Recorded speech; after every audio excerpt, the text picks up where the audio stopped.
Rock! Power to do that. Look at this bitch. What's she doing? Is she actually trying to get in their lane, or is she just up and blocking me? Like, oh, watch, I'll just get in the other lane. Now look at me, look at me. I see you looking too.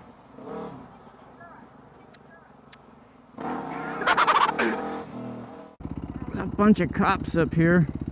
Oh, there's some Harkleys and a Sportback.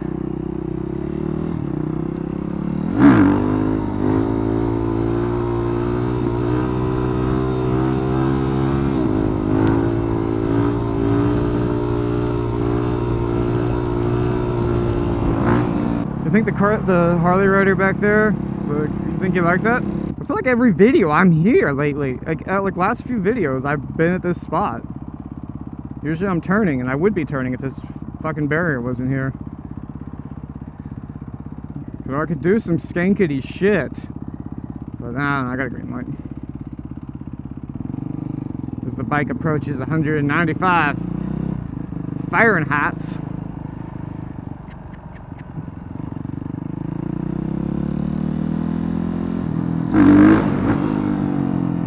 But nah.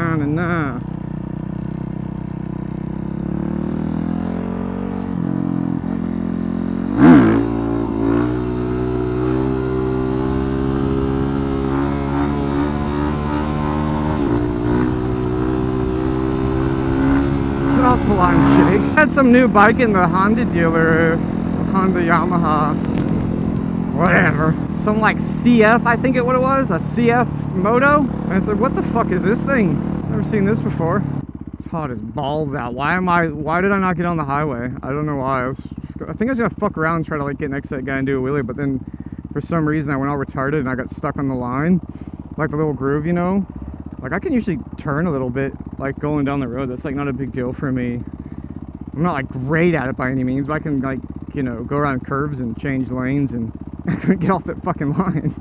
Like it sucked me in. So this bike though is like a 650 parallel twin, and I'm looking at it like, what the fuck is this thing? And I think they said it was Chinese, but it looks so familiar. Like I was like, this is kind of impressive for like a Chinese bike. And then it dawned on me, I think it's a Ninja 650. And then I remembered, I think I seen a video of this bike being reviewed, some channel, and they were like, it's an original bike from there. And you could clearly tell in the video it was like the Ninja 650. Or like the NR. It's like the weird neckety kind of one. It is a straight, blunt copy of the Kawasaki. I'm kind of surprised they're selling it there.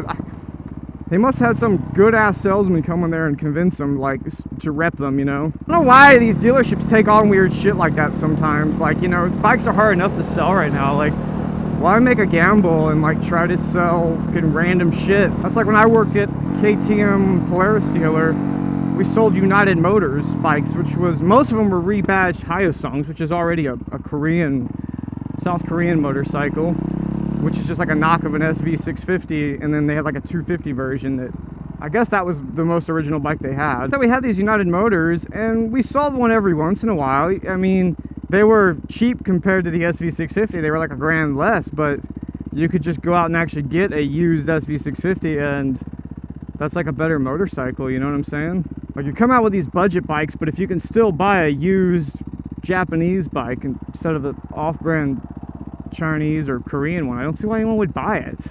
And that's just such a copy. Like I know the Chinese will copy Japanese shit. They've been doing that forever. But they usually, you know, hard copies like that usually get fucking busted down and are only legal in like China, you know, where the government just goes, no, it's different, fuck off. What are you gonna do?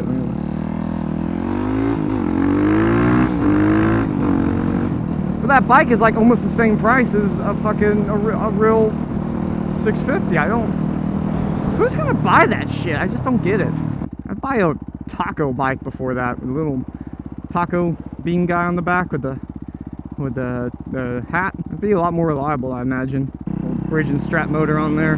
I think the only way you really should buy like a Chinese kind of bike is maybe if you're buying like a pit bike just to fuck around with. You really don't care about it. You're not, you know, trying to go and do competitions or anything with it, or like actually race it. You just want to go fuck around and do wheelies. Keep the oil clean in it.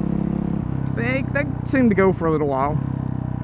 I know a lot of my friends have had ones for, you know, a couple years and they were okay. Then one of them, the head like fell off or something. some shit, I don't remember.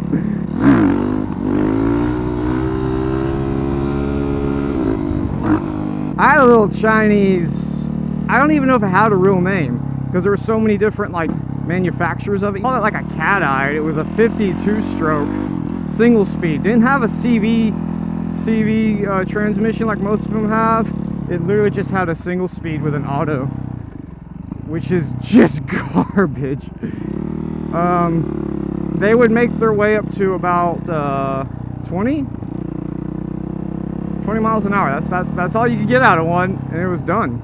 I had like a tuned pipe on mine, and carburetor, advanced timing, key notch thing for the flywheel, high flow filter. Mine would do 40, which is really impressive when you think of a single speed. Like, I didn't change the gearing on it, so literally the motor was also revving twice as high for it to do that. And that motor, from what I understand, was a clone of another Chinese 2-stroke weed eater motor, which was a clone of a name brand one. It's like 3rd generation Chinese at this point, and that ain't good.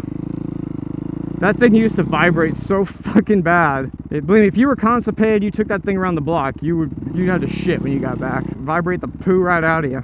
Fun bike though, I had a fucking blast on it. That was technically my first motorcycle, because I bought that and I was, you know, I was still living at home. I think I was like 18 or something. There was the old in and out. In and out. Fuck it. I don't think it's good, guys. I'm sorry, I just don't. I don't like the In-N-Out burger. I said I don't like In-N-Out. It's not like I said I don't like black people or something. Shit. Get off my dick about it. Bye-bye. You know, they talk about you can't outrun the fucking radio. Well, you kind of can. Don't ask. But you sure as fuck can't outrun the GPS transponder on your fucking bike telling the police where you're at. Get brave.